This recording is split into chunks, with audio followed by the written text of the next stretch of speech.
આજ રોજ વડોદરાની આ ભૂમિમાં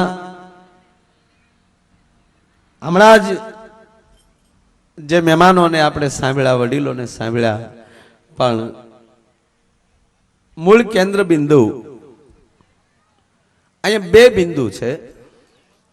એક તો માનનીય મુરબ્બીભાઈ શ્રી ભરતભાઈનું આવું રૂડું સન્માન, એકવાર જોરદાર તાળીઓથી વધાવો ભાઈ.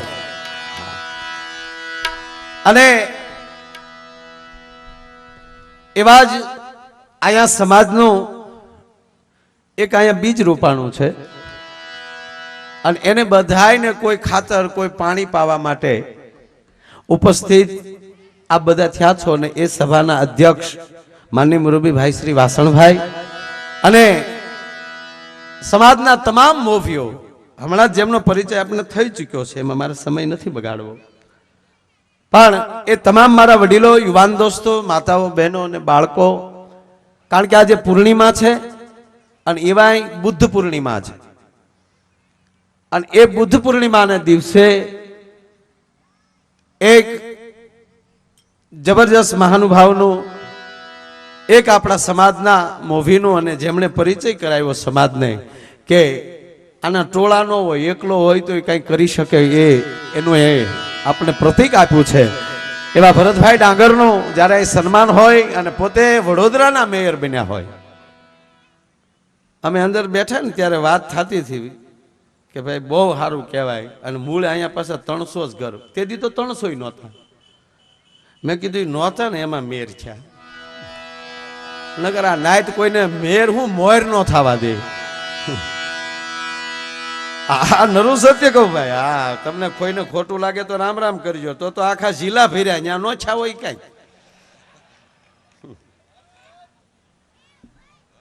અને પોતાની રીતે જે મોટો થાય ને એને જ મોટો કહેવાય. ગાંડીગીરમાં હાવજ ગાંડો થયો હોય, કરતો ડણકું મારતો આવતો હોય અને એક એક પંજામાં એમ કહેવાય કે સાહેબ ગાડું ગાડું ધૂળ ઉડાડતો જતો હોય, અને હાથીના બાપની તાકાત નથી કે હાવજની સામો આવી શકે. પણ એ જ હાવજ બરોબર હાકડા ગાળામાંથી નીકળે અને એક સોટિયાવા નાગનો હરપલ્યો આમ હામો હેલારા મારતો આવતો હોય ને, ત્યારે હાવજ હટી જાય, એની હામો નથી હાલતો. શું કામ? હાવજને પંજાય છે, નોરે છે, મોટી દાઢુઈ છે, હાથ છે, પગ છે, એ તો એની મહેનતથી આવે છે. પણ સાપથી ડરવું શું કામ પડે? કે સાપને નથી હાથ, નથી પગ, પોતાના પૈંડથી ઘાતો દુનિયામાં જાતો હોય ને, એટલે જગ્યા આપી દેવી પડે. એમાં પૈંડના જોરે આ માણસે એમ કહેવાય કે પ્રાપ્તિ કરી છે. એને હું ધન્યવાદ આપું છું.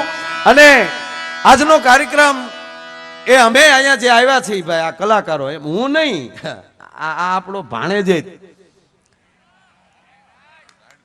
આ લાઈડકો ભાણેજ. અને સાહેબ એને ગુજરાતને ગાંડું નહીં, જ્યાં જ્યાં ગુજરાતીઓ વસે છે વર્લ્ડને જેણે ગાંડું કર્યું છે.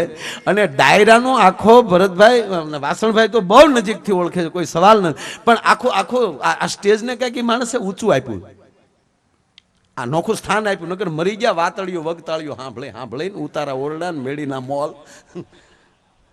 પણ એક આખો ડાયરાને નટુભાઈ નવો ક્રેઝ આપ્યો છે આ માણસે. એમાં જો કે મારો ફાળો ઓછો નથી.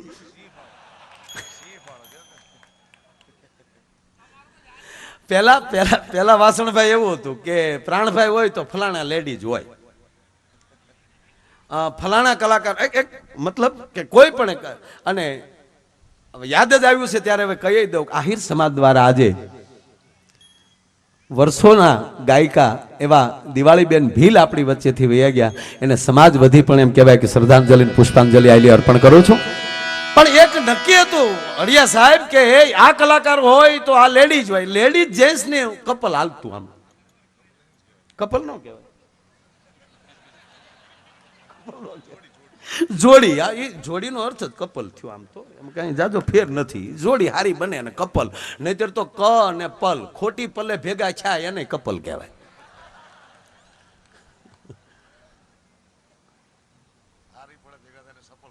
અને હારી પળે ભેગા થાય એને સફર કહેવાય.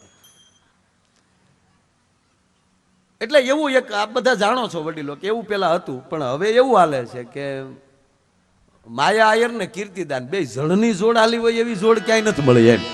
એટલે એવો આપણો ગરવો ગાયક એ પણ કલાકારીને એને ઘરે મૂકીને સાહેબ આ બધા મિત્રો સાથે અશોકભાઈથી લઈ અને બધા સાથે આવી મિત્રતા સંબંધ એટલે માણસ કલાકારીના પોતાના ઘરે મૂકીને આપણો ભાણેજથી ના જ આવ્યો છે અને જોરદાર તાળીના ગડાથી આપણે ભાઈ કીર્તિદાનને વધાવો. અને આવું સમાજ જ્યારે ભેગો થાય ને અમરીશભાઈ ત્યારે મને બહુ ગમે હકીકત. આવી રીતે એકવાર લોખંડનું સંમેલન ભેગું થયું હતું. લોખંડને નાયત તો હોય જ ને, એનો પ્રમુખ ગણ, નાયતનો પ્રમુખ એવો જ હોવો જોઈએ બધાને ભૂકા કાઢ નાખો. એટલે નાયતનો પ્રમુખ એનો ગણ, એટલે ગણના નીચરામાં આખા સમાજને બોલાવ્યા અને કોઈ પ્રશ્ન કર્યો પ્રમુખશ્રીને કે શું પ્રમુખશ્રી વંચિતા બોલાવ્યા? એ કે આપણી નાયતમાં અંદરો અંદર કાપવાનું બહુ સારું થયું છે. આ શીણી છે એ બે કટકા કરે છે, નકર છે કોઈની દીકરી બહુ મોટી કોઈશું હોય ને ગાય તો ગાય પછી છેલ્લે શીણિયું થાય, પછી શીણિયુંથી કઈ ખાડા ન ગળાય, થાંભલા ન ઊભા થાય, પછી એને નાયતને કાપ્યા કરે. સમજવાની કોશિશ કરજો. આજ આવશે મજા. બીજી વાર ભલે પ્રોગ્રામ માયા એને ન બોલાવો પણ આવશે મજા. એટલે પેલા એ બધાને કીધું કે આપણા નાયતમાં થોડું ઘણું સંઘર્ષ થઈ રહ્યું છે, એનું આપણે કંઈક નિવારણ લાવવું કે એનું શું કરવું. જો આ મોટો યજ્ઞ કર્યો છે અને આ યજ્ઞમાં તમે પડો અને તપો અને પીગળો અને પીગળશો તો જ એક થશો. ટાઢા પડશો તો એક નહીં થાવ. આમાં પીગળો પડો. જેટલા જેટલા આડાવડા ધંધા કરો છો એ પેલા ખાપકો. શીણીને બોલે કે હાલે શીણી, તે નાયતના ભૂકા કાઢી નાખ્યા. એકના બે કર્યા, લાંબા હરિયા હતા એને ટૂંકા કર્યા તે પૈડામાં. એટલે શીણી કે સાંભળજો પ્રમુખ સાહેબ, એમાં હું જે કટકા કરું છું ને એમાં હું એકલી નથી.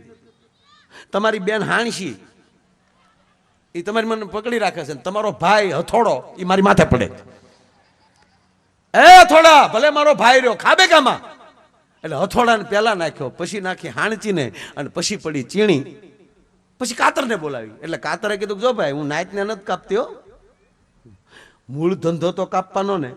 ખાબે કાતર પડી. પછી સોય ને સુયા ને બે પતિ પત્ની બેન બોલાય કે આવો અહીંયા હાલો પડો આમાં. સોય તો લાજ કાઢીને ઉભી રહી. પ્રમુખ સવન તમને મારે શું કેવું, અમે કોઈને કાપતા નથી, ન ખાવા એને ભેગા કરીએ છીએ. એટલે ઘણે કીધું કે મારી નાયતની સો વધારે કહેવાય નહીં, ભેગા તારો બાપ દોરો કરે છે, તું બે કર બાખા પાડતી પાડતી નીકળી જાવ, તું તારો ધણી બે. ઘણા નથી સમાધાનમાં આવતા. ઓહો મોટા ભાઈ તો બહુ હારા, બહુ નહીં બે કર બાખા પાડે તારો ડોહા.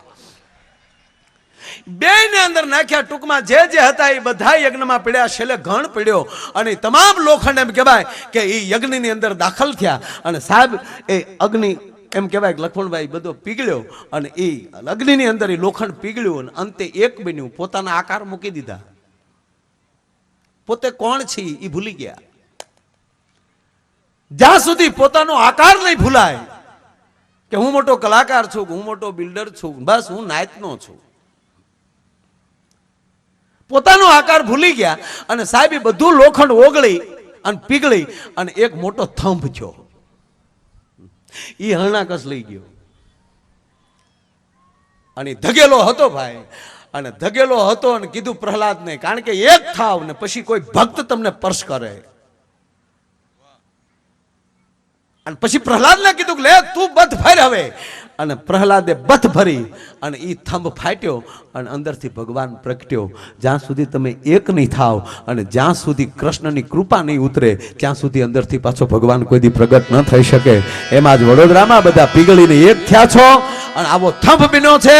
અને આવા મહાનુભાવોએ ને આવા એમ કહેવાય કે સમાજના મોભીઓએ બધાએ જ્યારે બધ ભરી છે ત્યારે અને એક થાવ છો ત્યારે કૃષ્ણ વચને બંધાણો છે દેગે ને તેગે હું તમારી સાથે છું.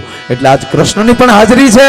અને આવો રૂડો જ્યારે અવસર છે ત્યારે કાંઈ વધારે ભરતભાઈ કાંઈ કર્યા વગર જેને આપણે આતુરતાપૂર્વક રાહ જોઈને બેઠા છીએ, કારણ કે દરેક પ્રોગ્રામની શરૂઆત ગણપતિ વંદનાથી થતી હોય અમારા પણ ડાયરાની શરૂઆત, અમારા પણ પ્રોગ્રામની શરૂઆત ગણપતિ વંદનાથી કરીએ કે હે ગરવા ગણે વિઘ્નેશ્વરાય વરદાય સુરપ્રિયાય લંબોદરાય સકલાય જગતજીતાય નાગાનનાય શ્રુતિ યજ્ઞ વિભૂષિતાય ગૌરી સુતાય ગણનાથ નમો નમસ્તે એવા ગરવા ગણેની સ્તુતિથી કાર્યક્રમની શુભ શરૂઆત કરીએ. અને એવા જ ભાઈ કીર્તિદાનને વિનંતી કરો કે આવો મારો બાપલ્યો અને એવા ગરવા ગણેને લાડ લડાવો કે હે હોનાની ઊંઢવાળા અમારા વિઘ્નને તું દૂર કરજે. અને સદાય એક જણો તો ગણપતિના મંદિરે જઈને બોલ્યો કે હે ગણપતિ દાદા રીધી સીધી આપજો. હું સાંભળી ગયો ઘર ભેગો થા મારશે તારો બાપ, એની પાસે ન મગાય. મને કે કેમ મેં બે ડોઈ એની વહુ છે. ગણપતિને કહેવાય રીધી સીધી દેજે, પણ રીધી સીધી નહીં પ્રાર્થના કરીને કહી કે અમારા ઘરમાં અને અમારા પરિવારમાં ક્યારેક ક્યારેક મારા બાપ આટો મારતા રહેજો. અને એવા ગરવા ગણેની સ્તુતિ લઈને આવે છે ભાઈ શ્રી કીર્તિદાન ગઢવી. જોરદાર તાળીના ગળાથી વધાવે ભાઈ શ્રી કીર્તિદાન ગઢવી.